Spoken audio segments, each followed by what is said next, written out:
অক্ষরের আকৃতি। কিভাবে এই লেখাগুলো যখন অন্য কোনো আরবি লেখার সাথে যুক্ত হয় তখন এইগুলো কিভাবে লেখা হয় তা আজ আমরা জানব। প্রথম আছে আলিফ। এটা হচ্ছে প্রথম যখন আলিফটা লেখা হয় তখন এরকম আলিফ লেখা হয়, আর তারপরে আলিফটাও যখন কোনো অক্ষরের সাথে মিলিয়ে লিখবে তখন এইভাবে আলিফ হবে, আরেকটা আসবে এইভাবে আলিফ। যেরকম ধরো আমরা লিখলাম, এখানে হয়তো লাম আছে, লামের সাথে যখন এই আলিফটা লিখবো তখন লাম আলিফ হয়ে যাবে। আরেকটা আছে এইটা, এটা প্রথমের দিকে বসবে, এইটা যখন কোনো লেখার মধ্যিখানে বসবে তখন এইরকম আলিফ লেখা হবে, আবার যখন লাস্টে এই আলিফটা লেখা হবে তখন এই আলিফটা শেষের দিকের আলিফ এরকম হবে। কোনো জিনিসের সাথে এটা জড়িত আছে, সেটা হচ্ছে হয়তো আছে ফা, এটা ফা আলিফ, লাস্টে যখন লেখা হবে তখন এটা ফা আলিফ হয়ে যাবে। সেরকমই হবে এটা বা, প্রথমের দিকে এই বাটা হবে, মধ্যিখানে যখন আসবে তখন এই বাটা হবে, আর যখন শেষে আসবে তখন বাটা এইভাবে চলে আসবে। মধ্যিখানের দিকে বাটা এটা হবে, এর সাথে হয়তো বায়ের সাথে লাম কিছু জড়িত হতে পারে, আর লাস্টে যে বাটা আসবে সেই বায়ের সাথে ওইরকম কিছু হয়তো যুক্ত থাকতে পারে, মিম বা আলিফ। এইভাবে জড়িয়ে যখন লেখা থাকবে তখন এটা বাটা ছোট হয়ে আসবে, নিচে নোক্তা থাকবে, আর এখানেও যখন কোনো জিনিসে এই মিমের সাথে ধরে জড়িত আছে তখন এটা মিম বা আলিফ এইভাবে চলে আসবে। সেরকমই তাটা এদিকে প্রথমে থাকবে, যখন তা তখন এরকম থাকবে, আবার তায়ের সাথে এটা মধ্যখানের তা, তখন কোনো লেখা থাকবে তায়ের উপরে দুটো নোক্তা, তখনই আমরা বুঝতে পারবো যেটা তা। আবার এটা সা, সায়ের সাথে এটা প্রথম সা, তারপর এটা মধ্যখানের সা, এটা লাস্টের, যখন এর সাথে কোনো জিনিসটা যুক্ত থাকবে তখন এটা মধ্যখানে এইভাবে বসবে, আর তিনটে নোক্তা থাকলেই তখন এটা হয়ে যাবে সা। উপরে তিনটে নোক্তা থাকলে সা, নিচে একটা নোক্তা থাকলে বা, উপরে দুটো নোক্তা থাকলে হবে তা, সেরকমই উপরে তিনটে নোক্তা থাকলে এগুলো হয়ে যাবে সা। জিম, এটা হলো জিম। আমরা কি বলি, জিমের পেটে এক নোক্তা। যখন জিমটা আমরা এরকম জড়িয়ে লিখবো তখন জিমটা এইভাবে চলে এসে নিচেই নোক্তা হয়ে যাবে।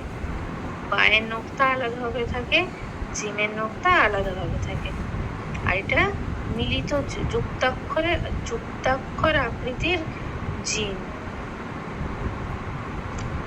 এই জিমটা যখন লেখা থাকবে তখন এটা এইরকম ভাবে এসে এরকম চলে এসে আসবে, আর বাটা যখন থাকবে প্লেন থাকবে, এইভাবে প্লেন বা, আর জিমটা আসবে তখন এইটা একটুখানি এইভাবে চলে আসবে এখানে, তখন এইভাবে একটু এইভাবে ঢেউ খেলিয়ে নিচে জিম, তখন ওগুলো হবে নিচেরটা জিম। এটা হা, হা খালি, জিমের পেটে এক নোক্তা, হা খালি, আর হাটা যখন মধ্যখানে, এটা প্রথমের হা, এটা মধ্যখানের হা, আর এটা লাস্টের হা। লাস্টে কোনো এর সাথে লেখা থাকবে এইভাবে হা লেখা থাকবে, আর যখন মধ্যখানে এর সাথে কোনো জিনিস যুক্ত হয়ে থাকবে তখন এইটা মধ্যখানের হয়ে যাবে। এই হায়ের সাথে ধরো এর সাথে এছাড়াও লেখা আছে, এটা এইভাবে একটা হা আছে, এর সাথে মিম, হা মিম, এইটা মধ্যখানের কোনো অক্ষরের সাথে যুক্ত আছে, কোরআন শরীফে ধরো এইভাবে লেখা থাকবে হ্যাঁ, যখন খালিভাবে এইভাবে ঢেউ খেলানো থাকবে তখনই আমাদের বুঝে নিতে হবে যে এটা হ্যাঁ। হায়ের সাথে ধরো এটা মিম লেখা আছে, হা মিম তা হা, হা মিম তা হা। এইভাবেই তায়ের সাথে ধরো তা সিন, এবার এটা বা, তা লেখা আছে, শিন লেখা আছে, আর এইভাবে চলে এসে এটা ধরো বা, তা সিন বা তা। এইভাবে এইভাবে জুড়িয়ে লেখাটা কিভাবে থাকে সেটাই আমি আজকে বোঝাচ্ছি। তা সিন বা তা এইভাবে ধরো লেখা থাকতে হবে। তোমাদের বুঝে নিতে হবে যখন ছোট্ট করে লেখা থাকলে এই যুক্ত অক্ষরগুলো কিভাবে লেখা থাকে, কোরআন শরীফে আমরা কিভাবে করতে পারবো। যেটা এরকম ভাবে লেখা থাকলে আমরা বুঝতে পারবো। সেরকমই এখানের সাথে সা, এটা হচ্ছে কফ। যুক্ত অক্ষর যখন লেখা থাকবে তায়ের সাথে এই কফ গিয়ে দুটো নক্তা, কফের মাথায় যখন নক্তা হবে তখন কফটা, আর কিভাবে বলবো, কফের মাথাটা এরকম গোল থাকবে, এটা হচ্ছে কফ। সা কফ, আবার যখন প্রথম এর সাথে যুক্ত আছে সা, সা কফ সা, তিনটে নক্তা থাকবে সা। এটা সাটা প্লেন থাকবে, বাটা যেরকম প্লেন থাকবে সাটাও প্লেন থাকবে। কফ, আর কফটা লেখার সময় কফের মাথাটা এরকম গোল হয়ে গিয়ে দুটো নক্তা থাকবে। যখন ফাটা লেখার সময় এরকম মাথা গোল হয়ে গিয়ে একটা নক্তা থাকবে, আর সেরকমই কফটা মাথা গোল হয়ে দুটো নক্তা থাকবে। এটা ফা, এটা কফ, এইভাবে লেখা থাকবে। ভালো বোঝা গেল? হা মিম তা হা, ছোট হাতের ছোট্ট হবে হা, এরকম করে কোরআন শরীফে লেখা থাকবে। তাহলে কি হলো, জিম, জিমের পেটে এক নক্তা, হা খালি, আর খয়ের মাথায় এক নক্তা। যখন খটা এইভাবে প্রথমের দিকে লেখা থাকবে, তারপরে মধ্যখানে এটা খ, যেরকম জিমটা লেখা ছিল নিচেই নক্তা থাকলে এটা জিম, হা খালি। আবার এই সেমই এটা যেরকম জিমটা এরকম ভাবে এলে নিচে নক্তা থাকলে আমরা বুঝে যাবো এটা জিম, এটা হাটা এরকম ভাবেই চলে আসবে সেম একই, হা খালি। এই যে হালকা করে এর অংশটা, মানে এর অংশটা হালকা করে এরকম কেটে ধরো নিয়ে বসানো হয়েছে, এইভাবে গিয়ে এই চলে এলো। আবার এই যে জিমটাও ঠিক একইভাবে এইভাবে এসে এইভাবে হাফ নিয়ে এবারে জিমের নক্তাটা নিচে বসিয়ে দিয়েছে। সেরকমই খটাও ঠিক একই রকমভাবে এইভাবে খ এসে আর মাথায় নক্তা, খয়ের মাথায় নক্তা। এই খয়ের সাথে এটা মধ্যখানের খ, এই খয়ের সাথে ধরো ওয়াও যোগ আছে, ওয়াও, তাহলে যখন ওয়াও যোগ থাকবে ধরো এইভাবে লেখা থাকবে ওয়াও খালি।